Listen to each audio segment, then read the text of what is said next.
Hello, good morning students. आज हम discuss करेंगे सेकंड प्रोग्रामिंग सी का सेकंड क्वेश्चन जो कि 2020 के क्वेश्चन पेपर में आया था। तो उसमें पूछा था कि बैकस्लैश कैरेक्टर कांस्टेंट क्या होता है, वो बताना है हमें। तो हम देखते हैं।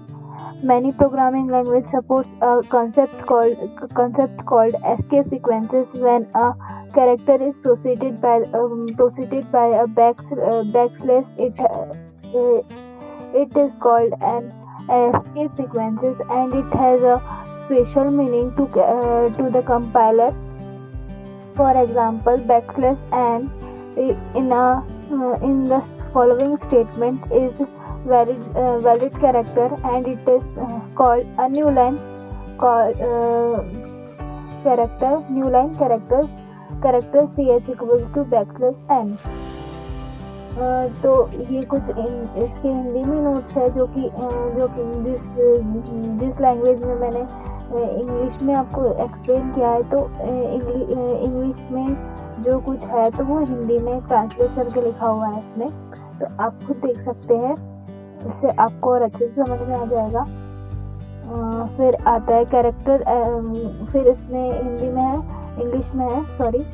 Character n has been preceded by a backslash. It has a special meaning, which is a new line, but keep in mind that backslash has a special meaning with a few characters only. The following statement will not convey any meaning in C programming, and it will be assumed as an invalid statement. Character ch equals to backslash 1. तो अब ये जो point मैंने लिखा हुआ है इसका Hindi meaning पूरा दिया हुआ है इसमें, वो आप देखोगे तो आपको अच्छे से समझ में आ जाएगा। और ये कुछ बैकस्लैश कैरेक्टर कांस्टेंट जो यूज किया जाता है प्रोग्रामिंग में, उनकी कुछ टेबल है। तो इसके बाद पूछा था हमसे बैकस्लैश कैरेक्टर कांस्टेंट का एग्जांपल, तो ये एग्जांपल है। फिर उसके बाद आता है बी पार्ट इसका सेकंड क्वेश्चन का। तो बी पार्ट में पूछा था कि इंक्रीमेंट और डिक्रीमेंट ऑपरेटर क्या होता है, क्या क्या होते हैं सी में।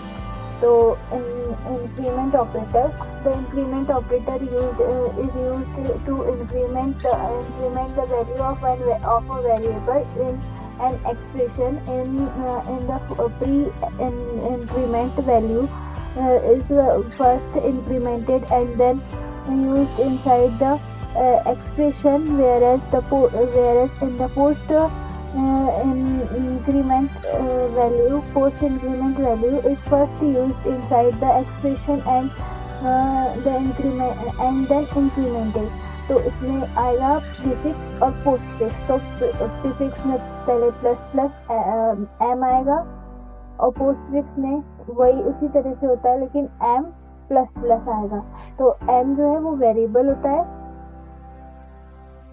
तो ये कुछ हिंदी में नोट्स है इंक्रीमेंट ऑपरेटर के।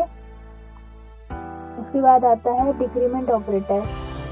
जो डिक्रीमेंट ऑपरेटर भी इंक्रीमेंट ऑपरेटर की तरह ही दो टाइप के होते हैं, प्री इंक्रीमेंट और पोस्ट डिक्रीमेंट, प्री डिक्रीमेंट और पोस्ट डिक्रीमेंट। सॉरी, मैंने गलत बोला था।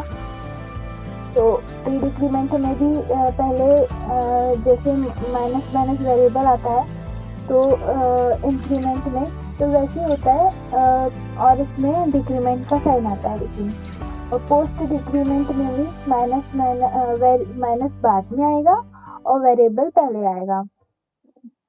तो जैसे कि प्री डिक्रीमेंट की बात करें तो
So thanks for watching my channel.